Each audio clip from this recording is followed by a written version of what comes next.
വലി നിർത്താറായില്ലേ നിങ്ങള്? സിഗരറ്റ് വലി നിർത്താറായില്ലേ? അതെന്ത്? കുറച്ച് 10 രൂപ സിഗരറ്റ് വില കൂടി. എന്നാലും കുഴപ്പമില്ല, വലിക്കുമെന്നാണ്. മാമാ കുടിച്ചോ? ചായ കുടിച്ചോ? എവിടെയാണ് വീട്? കടയിൽ പോണു, കുറച്ച് അപ്പുറത്ത് തന്നെ. ഹരി ഒരു ചായ വാങ്ങിത്തരാം. ചായ കുടിച്ച് നിങ്ങൾ എനിക്ക് ചായ വാങ്ങി തരുമോ? എന്റെ അമ്മേ, ഇതാണ് തമിഴ്നാട്ടുകാരുടെ സ്നേഹം പറയാണ്ടിരിക്കാവേ കേട്ടോ. ഞാൻ അങ്ങോട്ട് ചായ വാങ്ങി തരാന്ന് പറഞ്ഞപ്പോ മാമ ഇങ്ങോട്ട് പൈസ വരെ എടുക്കുന്നത്. എനിക്ക് വേണ്ടോ അമ്മ, ഞാൻ എന്തായാലും ഒരു ചായ കുടിക്കാൻ പോവുകയാണ്. പോട്ടോ, ഞാൻ പോട്ടാ. കേരളത്തില്, കേരളം തിരുവനന്തപുരം. അറിയല്ലോ. പിന്നെ നമ്മളൊരു ചായ കുടിക്കട്ടോ. നിങ്ങൾ പറയും ഇവിടെ ഇരിക്കുന്നതിലേക്ക് ഏറ്റവും നല്ല കടയത്, നല്ല അടിപൊളി ചായ കിട്ടുന്ന സ്ഥലം ഉണ്ട്. എന്നാലും ഇവിടെ കൊള്ളാം അല്ലേ? ഇവിടെ ഈ കൂട്ടം കൂടി നിൽക്കുന്നിടത്ത് കൊള്ളാം അല്ലേ? പിന്നെ നിങ്ങൾ ബേക്കറിയിൽ പോകണം അല്ലേ? ബാക്കിലല്ലേ? ആ സൈഡിലല്ലേ? അപ്പൊ ഞാൻ എന്തായാലും ആ കൂട്ടം കൂടി നിൽക്കുന്നിടത്ത് ഈ ഇടിച്ചു കയറി ഒരു ചായ കുടിക്കണ സുഖം വേറെ അല്ലേ? ആണോ അല്ലയോ? തന്നെ അല്ലേ? അപ്പൊ ശരി. അപ്പൊ നമ്മള് ചായ കുടിക്കാനായിട്ട് പോവുകയാണ്. ആ കട തന്നെയാണ് ഞാൻ ലക്ഷ്യമിട്ടിരിക്കുന്നത്. നല്ലൊരു പ്ലേസ് കേട്ടോ. ഒരു സ്കൂളുണ്ടല്ലേ ഇവിടെ തൊട്ടടുത്തൊരു സ്കൂളുണ്ട്.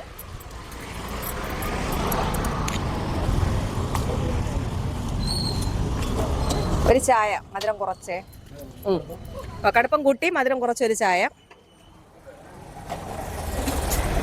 ഇരിക്കാൻ സ്ഥലമുണ്ടോ? അപ്പം എന്താ ഇവിടെ ഇരിക്കുകയാണ്, ചായ കുടിക്കാതെ ഒരു അടുത്തൊരു അപ്പൂപ്പൻ ഇരിക്കുകയാണ്. ചായ പാലേ കുടിക്കുമ്പോൾ അപ്പം പാല് വെച്ചിരിക്കുകയാണ് കയ്യിൽ. പാലാ മാമാ? പാലാ ചായയാ? പാല്. ചായ കുടിക്കൂല മാമ? ചായ കുടിക്കൂല? എവിടെ പക്കത്തിലാ വീട്? കൊച്ച ഒരു മാമനൊക്കെ അടുത്തിരിക്കുകയാണ്. ഒരു കുഞ്ഞു ചായക്കട കേട്ടോ. നമ്മൾ ഇതുവഴി പോയപ്പോൾ ജസ്റ്റ് ഇവിടെ ചായ കുടിക്കാനായിട്ട് ഇറങ്ങിയിട്ടുള്ളത്. ഈ മാമനൊരു പലഹാരം കൂടെ കൊടുക്കണേ. മാമന് പലഹാരം വേണോ? വാങ്ങിച്ച് കഴിക്കേ. വേണ്ട? എന്ത്?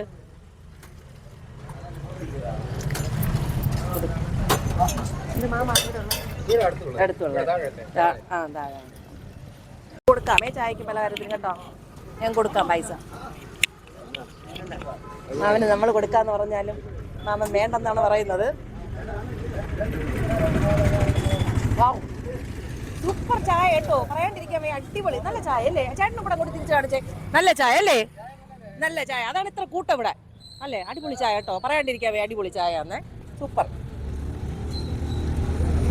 നല്ല എത്ര ക്ഷീണം ഉണ്ടെങ്കിലും പമ്പ കിടക്കും അല്ലേ ഈ ചായ കുടിച്ചാ? കൊടുക്കാണെങ്കിൽ ചേട്ടന് പശുവും പാലാണ് അല്ലേ? Okay okay okay. തിരക്കാ അതാണല്ലേ? അതാണ്. അപ്പൊ ഇവിടുത്തെ കടയുടെ തിരക്ക് ഇപ്പോഴാണ് എനിക്ക് മനസ്സിലായതല്ലേ. നമ്മൾ ആദ്യമേ പറഞ്ഞു വന്നു ഈ കടയുടെ കാര്യം. കടയിൽ നല്ല പശു പാലായതുകൊണ്ടാണ് ഇത്രയും തിരക്കെന്നാ പറയുന്നത് അല്ലേ? തിരക്ക് പറയുന്നത്. നല്ല സൂപ്പർ ചായ ആണേ, ഉള്ളതാ. ആ ബജ്ജി കൊള്ളാം കേട്ടോ, സൂപ്പറാണ്. മാമനെ നോക്ക്. മാമന് ഞങ്ങൾ പൈസ കൊടുക്കാന്ന് പറഞ്ഞപ്പം അക്കൗണ്ട് കേട്ടോ. ഇവിടെ വന്ന് ചായ കുടിച്ചു കഴിഞ്ഞാൽ ഇവിടെ പറ്റ എഴുതി വെക്കും.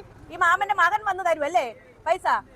ആ മാമന്റെ മകനാണ് കൊടുക്കണമെന്നാണ് മാമൻ പറയുന്നത് കേട്ടോ. പാവമാണ്, വയ്യെന്ന് തോന്നുന്നു. വയ്യ മാമ, ശ്വാസം മുട്ടലാ? കടയിലെ ചായ എങ്ങനെയാ? കൊള്ളാം. കാലത്തൊന്ന് പാല് കഴിക്കും. അടുത്ത് അത് വൈകിട്ടുള്ള ചായ ഞാൻ കുടിക്കാൻ കഴിയും. ഒരു ചായ എനിക്ക് കുടിക്കണം. ഈ പരിസരത്ത് ഈ കടയാണ് നല്ലത് അല്ലേ? അടിപൊളി ചായ. ഇരിക്കില്ലല്ലോ ഭ്രാന്തൻ. പിന്നെ ഒരു കാര്യം, എപ്പോഴടിയും കൈങ്കലൊക്കെ വേദന എടുക്കുക. അപ്പൊ ഇച്ചിരി കഴിക്കുവോ? അങ്ങനെയല്ല, പിന്നെ എന്നും തുറക്കൂല കട. യവൻ എപ്പോഴും ചായ കട തുടങ്ങൂല. അവനെ കൈ വയ്യ കാല് വയ്യാന്ന് പറയും. അല്ല വെള്ളാടിയൊന്നുമില്ല. അടിപൊളി ചായയാണ്. അപ്പൊ സ്ഥിരം കഴിക്കാൻ ചായ കുടിക്കാൻ കിട്ടാത്തോണ്ടല്ല അരിശമാണ് ഇവിടെ ആന്റി പറഞ്ഞത് കേട്ടോ. മനസ്സിലായോ? നിങ്ങൾ ഈ ചായക്കട പിന്നെ കടയിൽക്കാരന് കുറ്റം പറഞ്ഞാ പിന്നെ പോലീസിൽ കൊടുക്കൂലേ ഞങ്ങള്? പോലീസ്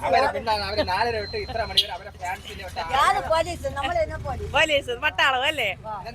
ചായക്കടയിൽ ആൾക്കാര് തിരക്കൊന്നും കാണിച്ചോട്. അത്രമാത്രം ആൾക്കാരുണ്ട് കേട്ടോ, ഒരുപാട് ആൾക്കാരുണ്ട് കേട്ടോ. സൂപ്പർ ചായ അല്ലേ ചേട്ടാ? ചേട്ടാ ചായ സൂപ്പർ അല്ലേ? അടിപൊളിയാണ്. നമ്മളിതാ കുടിച്ച് 2 പ്രാവശ്യമായി കേട്ടോ. 2 ചായ ചായക്കടയിലെ ചേട്ടാ അടിപൊളി പഴംപൊരി കേട്ടോ, സൂപ്പർ. ചേട്ടാ നിങ്ങൾക്ക് ഇത്ര ഫാൻസാ ഇവിടെ ആൾക്കാര്? എല്ലാരും പറയുന്നത് അടിപൊളി ചായ ആണെന്ന്. കന്യാകുമാരി മുതൽ കാസർഗോഡ് വരെ ചോദിച്ച ചേട്ടന്റെ പേരാ പറയുന്നത്. എടി, അവന് തള്ളിയാ ഞാൻ ഇങ്ങനെയും തള്ളുവോ? പള്ളിക്കൂടി വരേണ്ടത് പള്ളിക്കൂടം മുറ്റി തന്നെ വരുന്നത്. തന്നെ അടിപൊളി ചായയാണ് കേട്ടോ. ക്യാമറാമാൻ ഇതാ മൂന്നാമത്തെ ചായയാണ് വാങ്ങിക്കുന്നത് പുള്ളി. എടാ നീ എന്തുവാടാ ഒരാഴ്ചത്തേക്കുള്ള ചായ കുടിക്കുകയാണോ? കുടിച്ചോ. അപ്പം ഈ ബിസ്മി ടീ കടയോട് യാത്ര പറഞ്ഞ് ദേ നമ്മുടെ ആന്റിയോടും യാത്ര പറഞ്ഞ് ഇവിടെ നിൽക്കുന്ന പ്രിയ സുഹൃത്തുക്കളോടും യാത്ര പറഞ്ഞ് ഞാൻ എൻ്റെ വീട്ടിലോട്ട് പോവുകയാണ്. ചേട്ടാ പോവുകയാണേ, വീണ്ടും ഒരു യാത്ര ഓട്ടാ. എന്നാ പിന്നെ ഓക്കെ, അടുത്ത പുതിയ വിശേഷങ്ങളും പുതിയ കാഴ്ചകളും ഒക്കെ ആയിട്ട് ഞാൻ നിങ്ങളുടെ മുന്നിൽ ഓടിയെത്താം. അതുവരെ എല്ലാവർക്കും ടാറ്റാ ബൈ ബൈ.